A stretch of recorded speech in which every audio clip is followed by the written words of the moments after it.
Dearly beloved, we are gathered here today to expose hypocrisy. First, we have seen that a far-right bubble led by Nick Fuentes demanding the U.S. go past its constitutional authority granted by the 14th Amendment and upheld in Ephraim versus Rusk 387 USC 256 in 1967 and demand the people leave their citizenship to another nation behind when they come to the U.S. The same moral principles that don't allow the government to strip you of your citizenship from another nation are the same moral principles that don't allow the government to strip you of your freedom of religion. These two constitutional rights were given to us by two very important amendments, the 14th and the 1st. U.S. moral principle laid out in the Declaration of Independence also backs these as well. As stated in the Expatriation Act of 1868, the right of expatriation is a natural inherent right to all people, indispensable to the enjoyment of rights of life, liberty, and the pursuit of happiness, which was passed 18 days after the 14th Amendment was ratified by the exact same Congress. The second argument we're going to be using here after we talk about the actual legal layout here is the practical arguments that I'll be making using the constitutional comparisons that line up almost perfectly. There's several different forms of authority: family, community, city, state, federal, government, religion, and tons more. These often conflict and vary greatly. But the reason why these ones are so similar is because federal government authority and religious authority are massive systemic structures that scale with both operate on how your lifestyle is, on your culture is, and both are direct, but later down the line, reflections of your nation's morality. The examples we're going to be using here is we're going to talk about a few different things from the Abrahamic religions, and we're going to go through lining them up with the laws of nation. When you enter the U.S., you must swear primary allegiance to the United States, full jurisdiction. That means authority conflicts with your previous nation. It's handled the exact same way as religion. We accept the federal government's law above everything else, including religion and the nation of origin or your other nation's citizenship.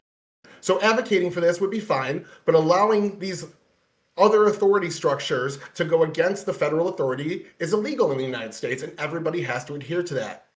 So the examples I'm going to use there are going to be a little bit for everybody. We got slavery, we got usury, we got abortion, and we have the Sharia courts. We're going to go through all four of those hopefully tonight. The laws and government of a nation are a delayed reflection of the nation's morality. You could still follow other guidelines as another system of authority, but they are lesser, and these two are so closely tied. With new cultural changes down the line, we see changes to these rule sets of authority with religion and practices as well, just like with a nation. So to recap, we have two sets of authority that have to take the backseat to the nation, the law of the land for each nation that you're primary residents of. Both are granted under the U.S. moral principle and given to us by amendments. Both are large systemic authority scales for all the people under that umbrella. Both are moral reflections of the nation that change with time and people's practices, but also shape your upbringing and values. And both are still practiced to a degree, but have to adhere to a greater authority, the nation. This isn't going to be an exact one by one, and I feel like a lot of the consequences and distinctions we're going to hear from Jason are going to be non-consequential when it comes to the base root of the argument. He's just going to name off differences and not so much be able to explain why they're invalidating. So we have great parallels in inception, practice, and conflicting with the primary authority on multiple levels, and I'm going to prove all those tonight. So sit back, strap in. No one has questioned the legality of the ability to practice your religion. The only thing that actually exists, considering what you have brought to the table so far, is are there provisions to exempt some from certain actions considering their religious observance? Absolutely, and also if there's something that does that, it makes the law of the land unconstitutional. Is there are there any provisions for those who happen to have dual citizenship? Is there certain limitations to what positions in the government they can hold? No, I don't. Absolutely, there are. It's called the president, maybe. Yeah, the president. Other than that, you can hold the Congress and everything like that. Yeah. Yes. The presidency happens to be the only one to where you have to be only a citizen of the United States in order to be the president. However, are there any exemptions for religious activities? No. Okay, so they are not the same, therefore not equal. We're done. All right, the concept that religious people possess dual loyalty parallels dual citizenship as a long-standing, often negative and controversial trope. Historically, this charge has been used to question patriotism, trustworthiness, and civic belonging of religious minorities, most notably Jews, but also has been extended to Catholics and Muslims, by alleging their true allegiance is to their faith or a foreign entity rather than their home country. This is there's actually some truth to this assertion. However, for the godless, they tend to not comprehend why. I personally don't see any contradiction, mostly because, like most people, I can wrap my head around the concept of a tiered loyalty system. For religious priorities, the loyalties are as follows: God, family, and then country. Okay, let me go ahead and repeat that again: God, family, and country. Why? Because the closer you are to your personal relationship to something, the more important it is to you. A person will always choose their religious beliefs over anything else, provided they take their beliefs actually seriously. Family will be a close second.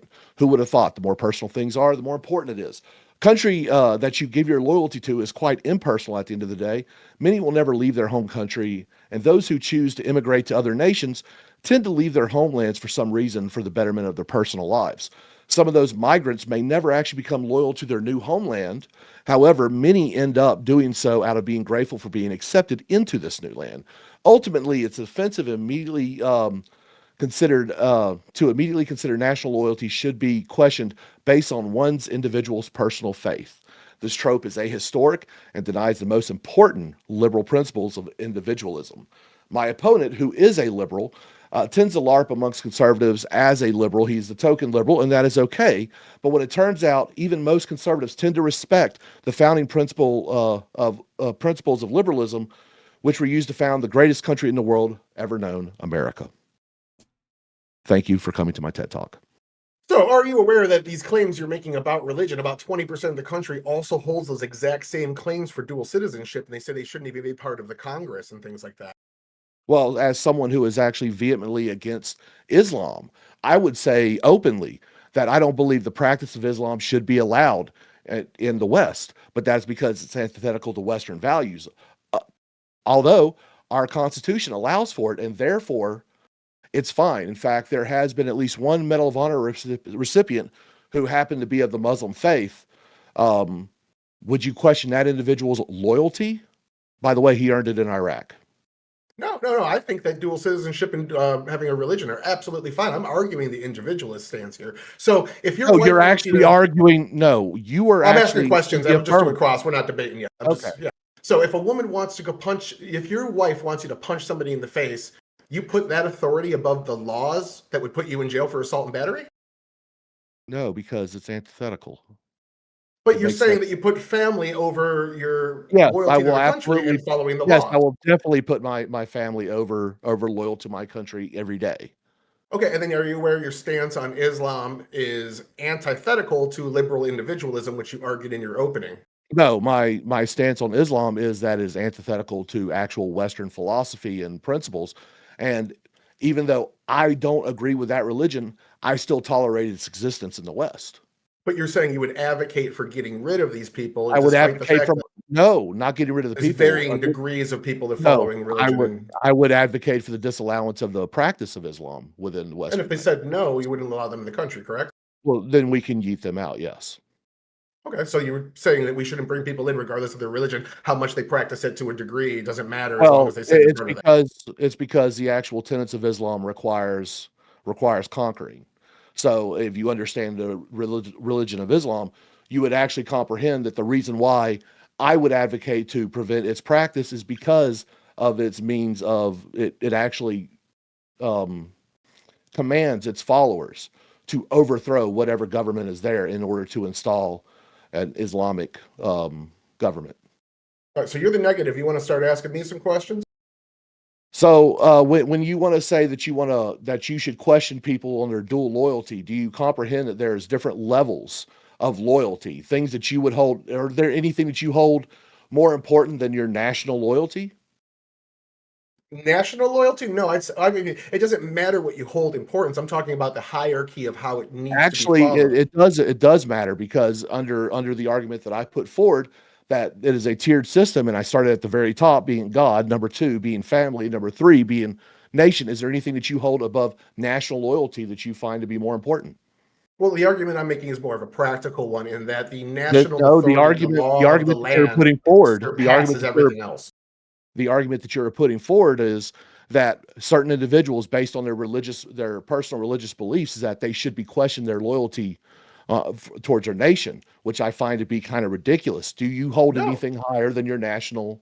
No, I don't. I'm saying what needs to be at the top is the federal authority and the law of the land. And that law of the land does protect religious freedom, but as soon as these two forms of authority come into conflict, the federal system always wins. Yeah, see, I just don't agree with you, man. I Well, don't agree with you. In fact, why would you we can not want we can Sharia law then? we can see people right now who don't actually respect the federal authority right now standing up against the federal government, and it's actually completely fine and legal as long as they stay within the legal confines in their protest. Sure, but at the end of the day, if they stay within their confines, that means they're following the law. And Actually, protest is protected by the First Amendment. no. A protest itself is protected against federal government, yes, to a point. However, when your protest crosses a specific line, it becomes unlawful. And people who Sure. are willing to break those laws, even if I agree with them or not, I find it actually admirable that they're willing to put their morality ahead of what the government says it should be. I mean, you So can find that. I'm actually venerating those who will stand up to the government and I hold understand things that. above the government, where you are actually arguing that we should hold federal government as God itself. And I find that to be highly offensive. I get your appeals to emotion. I understand that, but what I'm It's not arguing an is the appeal to actual emotion. practical I structure think here everyone is that if here, these people insurrect the Capitol, they need to be arrested and go to jail, regardless if they think the 2020 election was stolen. what do you consider to be an insurrection, sir? Whatever, I'm using the term colloquially and not legally. So Well, anytime that you infringe with I'm the just orders of the asking. government and fight against the authorities, you should So be any arrested. So anytime that you protest against the government under your definition would be considered an insurrection at its lowest Protest is level, protected by the probably. First Amendment. No, protest is protected by the First Amendment. I'm talking about violent interactions where you're destroying property or attacking police officers. In those instances, you're Interesting. breaking federal law. What do you consider to be violent? A violent crime, and we had this debate last week. That could also be arson or using grenades on a building. But that being said, I Okay, consider that to well, be a violent crime. But at the end of the day, though, these people are being arrested because that is the highest order of the land, is the law. okay. It still doesn't matter if you actually have a moral objection to the law. I see nothing wrong with you standing up against it. That's what I said in my introduction. Is you can go and advocate for these things, but you're not allowed Oh, to no, go no, out and no. break the law. Sometimes advocation is not enough. I hate to break it to you, but some of the most religious people in America's history happen to stand up, and not necessarily always violently, but definitely up against federal laws and things, literally breaking laws. If you look at people like Martin Luther King, the man was considered to be a devout Christian. He was a pastor, and yet he stood up. He broke multiple federal laws in the process of doing his protest, even though he did it all nonviolently. The fact that when people saw how the government was coming down and putting the boot of oppression down on his neck, the people actually started to come over to his side of the argument, because they saw a nonviolent protest that was being beaten down by the federal government. Now, look, there are things that you can call me out on, many things when it comes to what I can do right, wrong, or indifferent. But I will sit there and say everyone has their rights to actually stand up against the government, even when it breaks the law. And you know what? Sometimes you can even approve of that. I would argue that Martin Luther King's interpretation was to praise the United States, to say we want our even cut of the pie, we want to do everything right. And he was one of the most peaceful and effective protesters that led to civil rights. And the federal government was stepping in to help him against the state governments that were ignoring federal law. We used our federal forces to desegregate schools. That was the federal government stepping in and showing you it is the prime authority. So the federal government in that instance backs my practical claim. Well, The so federal you're law supersedes talking, all. so you're referring to Arkansas and the mobilization of the National Guards in order to desegregate schools, correct? Yes. Okay, yes, the federal government did step in that case. However, the FBI spent multiple years chasing, harassing, and everything else MLK. In fact, even charged him on multiple occasions for breaking federal law. And yet you sit there and claim that the federal government helped him out. Was he convicted? I don't know. They put a bullet Well, in in it. our country, part of the federal law and constitution is that you're innocent until proven guilty, but the court of your peers behind a reasonable doubt. So if he wasn't convicted, just the charges may have been intimidation by different government factors. But at the end of the day, the federal government backed him, aided him, passed civil rights, and desegregated schools against the states who are a lower level of authority. You're kind of Nine granting times, here that the federal but government's a top authority. 9 times out of 10, the process is the punishment. See, Right? that's what I find ridiculous is the things that we can actually look at from the founding documents, the Constitution, where you can sit there and go, yes, this, and this, and then we force people to go in and spend small fortunes in order to bring it before the courts until it finally gets up to the Supreme Court, and then the Supreme Court may wave a hand and say, yes, we'll hear it, or no, we won't. And then Okay, you sue the process civilly is to get part all of the your punishment. money back.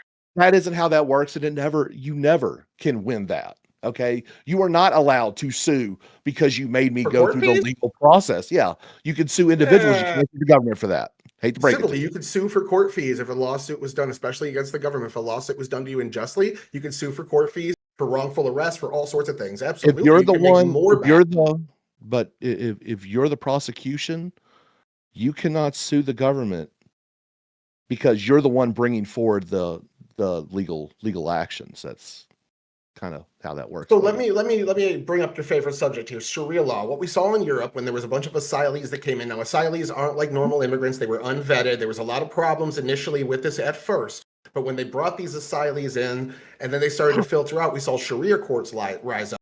Now, after about 20, 30 years of these asylees being here, abuse against women has plummeted. All these factors that are problems from the asylees when they first show up are slowly disappearing over time because the law of the land, which is supreme, the federal law of the land, is slowly moderating these people and assimilating them not by force, but just by the fact that you're in a new country and you have to follow our laws. They are supreme to your religion. But earlier you argued that religion is supreme to the federal government.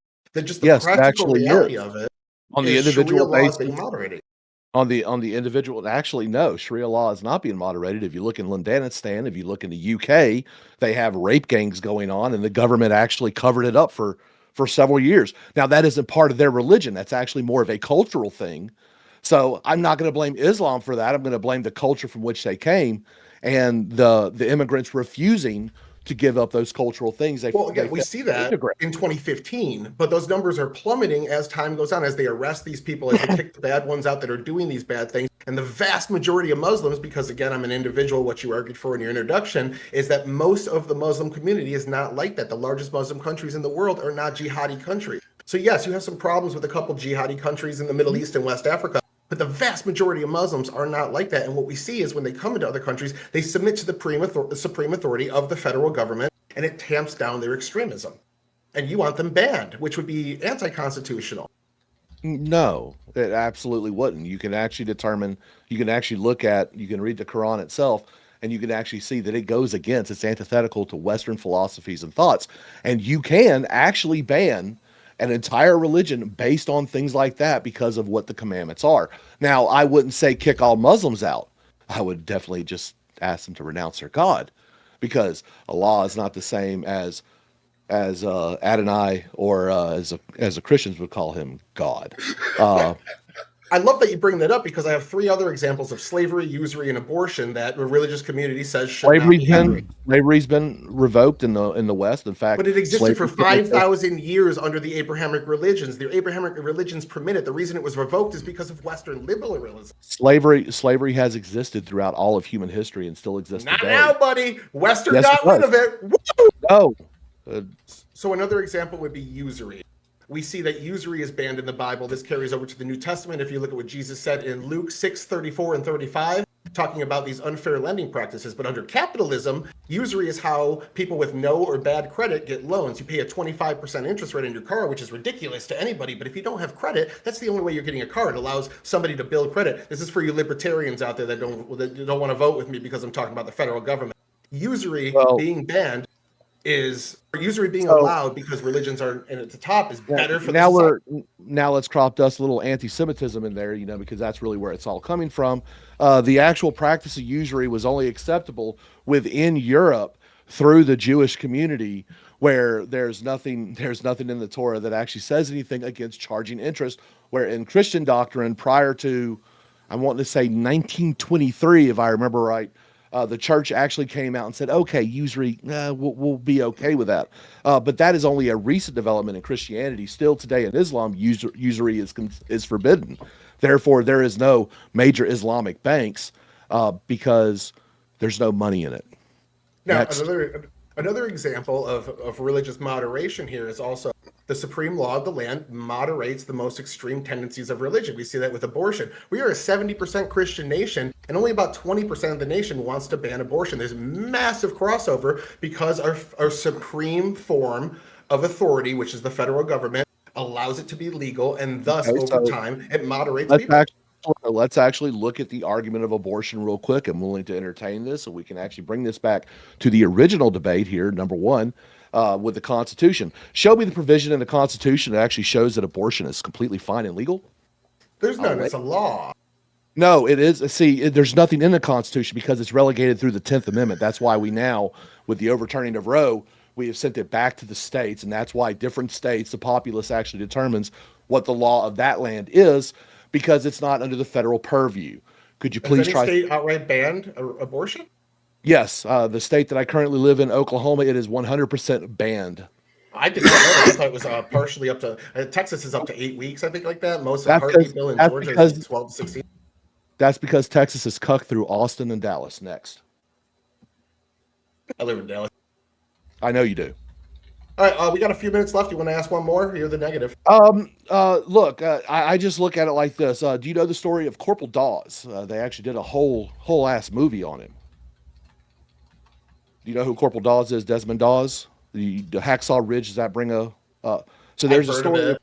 So there's a Seventh Day Adventist that wanted to actually join in the World War II actions over in the Pacific. Okay, he was drafted. They were going to give him a religious exemption because he was a Seventh Day Adventist.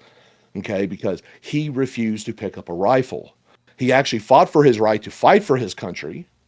Many people called him anti-patriotic, claimed that he had dual loyalty because of his Seventh Day Adventist notions. He later earned the Medal of Honor.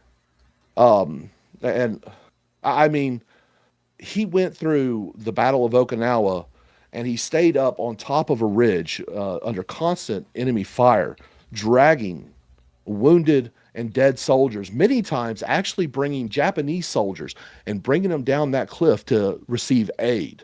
Okay. I think looking at a religious group and saying they are not loyal to their country, I think is antithetical. I think what we need to look at is the individual and their actions. Even though I am an admitted bigot against Islam, I will sit there and say I have served next to many Muslims down in combat zones, and I never once questioned their loyalty. I think the actions of the individual should be a little bit more important than their identification of what religious group they are. I understand that you're a godless individual. What do you put above the federal government? You still haven't answered that. Is following God's law the same as following a country's law? They parallel each other. They have very big similarities. Similarities in inception, similarities in the U.S. moral principle, similarities in their form of systemic and large authority that encompasses a large umbrella. But they're not exactly the same. There are definitely some differences, and that's what we were brought up. The president can't be a citizen of another nation. But everyone else in government, all 40 million people that work for the government, otherwise can. So there are some differences, especially if you dig into it, but those differences are inconsequential to the argument I'm making that these lesser forms of authority all fall under the federal government. To you, is following God's law the same as following a country's law? Absolutely not. However, there are some caveats to that. When it came down to it, Yeshua, aka Jesus, or as the French would call them, Yeshui, said, "Sell your cloak and buy a sword," and also things like render under Caesar what is him. God actually supports helping your government fight and defending your nation when it is righteous and just. But following God's law is paramount. Under what circumstances is it morally justifiable to break laws for the sake of personal beliefs? Well, okay, if the law is unconstitutional and you're trying to trigger some sort of court proceedings to get that law in front of the Supreme Court, that has to be done. You have to violate the law. If you're in government, you have to pass something that might obstruct the law in some way and challenge it on a court level. So if you have a strategy to potentially change the law, I could see in instances where you could argue for that within the confines. But generally, if everyone's following the law, including the government, no, I don't think it's at all necessary to do so. Under what circumstances is it morally justifiable to break laws for the sake of personal beliefs? And see that's setting a heavy line in the sand, and that's one that I can't really spell out what would constitute that. But there are certain things that will drive someone to potentially that will offend them to the point of where they're willing to break the law. The civil rights movement in America and the movement to abolish slavery in the United States are probably the two greatest historical precedents that I can reach for American history, where people literally broke federal law in order to fight what they consider to be immoral. And I think that that is a righteous thing at the end. Should those beliefs be quantifiable in a court of law? Uh, uh, Honestly, can I pull the judge who asked that for phrasing, because Sure. that's kind of a broad question. Can we narrow that down just a Yeah. little bit? Could you clarify that question for me real quick, Judge? Currently it says, should these beliefs be quantifiable in a court of law? Yeah, I was kind of confused which beliefs exactly you meant there. So, Okay. So, in the case that you believe your rights are being infringed upon, or uh, let's say you're being treated unfairly, you believe this is the case, should you be able to show this in a court of law? Same thing goes if you believe the religion that you follow is giving you a directive to do a thing. Can you quantify that the religion is correct in making the statement? Absolutely, you can. And one of the biggest problems I see in the U.S. judicial system is the fact that we can't advocate for jury nullification, where there's actual processes for that to exist. I think the inability to be able to call for jury nullification, which is appeal to the jury for them to basically say we're not going to enforce said law because we find it to be immoral, I find that to be a moral failing in the U.S. justice system. They absolutely can be if that's the will of the voters and it's within the U.S. moral principle. If there's certain things that religions push that fall outside of what our Constitution will allow, what the moral principle will allow, what certain things will allow, then probably shouldn't be made into law, because, I mean, the Supreme Court would strike them down, or other instances in our check and balance system. But if there are certain things the nation can agree to, even if they are rooted in some sort of religion, absolutely they can be. That's what democracy is all about. Benjamin Franklin, in his early days, pushed the argument that Catholics had dual loyalty. He said they were papists and that they were loyal to their religion at the same degree that they were loyal to their country, which invalidated them. Benjamin Franklin admitted that his stances on dual citizenship were antithetical to his stances, and he had cognitive dissonance, so later changed his views to be more aligned with mine, that dual citizenship and being a religious person were both lesser degree than the federal law and both perfectly acceptable. The moral principle, as I read in my introduction, dictates that both of these things should be here. They both come from amendment. So their inception is almost exactly the same. They come from exactly the same place.